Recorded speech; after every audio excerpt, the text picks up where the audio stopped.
নগ্ন ছবি তিনি মোবাইলে সংরক্ষণ করতেন এবং পরবর্তীতে এই ছবিগুলো দেখিয়ে তাদেরকে ব্ল্যাকমেইল করে একাধিকবার ধর্ষণের ঘটনা ঘটিয়েছেন তিনি। ৬৫ বছর বয়স্ক এই ব্যক্তিকে গণমাধ্যমের সামনে উপস্থিত করে র্যাব। জুজুৎসু অ্যাসোসিয়েশনের নারী ক্রীড়াবিদদের অভিযোগের প্রেক্ষিতে র্যাব তাকে গ্রেফতার করে। আত্মরক্ষার দীক্ষা দেয়া এই প্রশিক্ষকের বিরুদ্ধেই ধর্ষণের অভিযোগ প্রশিক্ষণার্থীদের। তারা বলছেন, চেঞ্জিং রুমে ঢুকে নারীদের ধর্ষণ করতেন তিনি। এরপর জোর করে তাদের নগ্ন ছবি ধারণ করে চলত ব্ল্যাকমেল। মার্শাল আর্টের জুজুৎসু খেলার প্রশিক্ষক রফিকুল ইসলামের বিরুদ্ধে এমন অভিযোগ নারী খেলোয়াড়দের।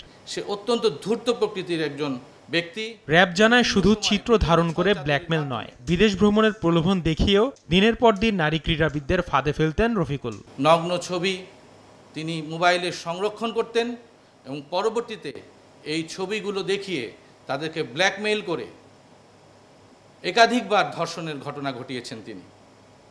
শুধু তাই নয়, একজন অপ্রাপ্ত বয়স্ক ক্রীড়াবিদকে ধর্ষণের মাধ্যমে গর্ভবতী করার এবং পরবর্তীতে গর্ভপাত করানোর মতন জঘন্য কাজেও তিনি জড়িত ছিলেন। এরই জের ধরে শনিবার দুপুরে রাজধানীর শাহালী ও মিরপুর এলাকা থেকে জুজুৎসু অ্যাসোসিয়েশনের সাধারণ সম্পাদক রফিকুল ও তার নারী সহযোগীকে গ্রেফতার করে র্যাব। গ্রেফতারের সময় রফিকুল ইসলামের মোবাইলে একাধিক নারীর নগ্ন ছবি ও ভিডিও পাওয়া গেছে বলে জানায় তারা। তার একজন সহযোগী, যে কিনা একজন নারী, তিনিও ছিলেন।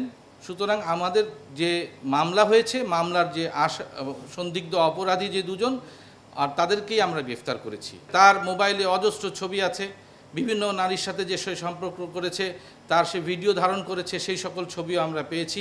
গ্রেফতারদের বিরুদ্ধে আইনানুগ ব্যবস্থা নেওয়া হচ্ছে বলে জানিয়েছে র্যাব। সন্দিগ্ধ অপরাধী যে দুজন। আসিফ মোহাম্মদ সিয়াম, সময় সংবাদ, ঢাকা।